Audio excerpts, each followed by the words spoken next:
soft tofu. So, ganyan natin.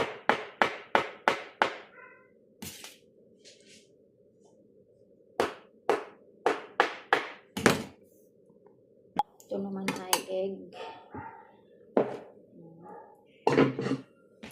I-chop din natin ng maliliit. Parang noodles.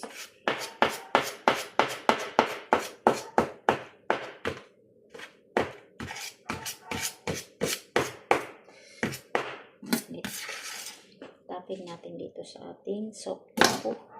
Cut tayo ng thin. So, bali ano natin.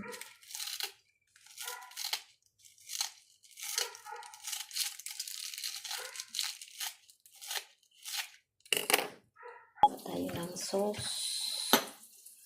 2 spoon na soy sauce. And 2 spoon na fresh grape juice.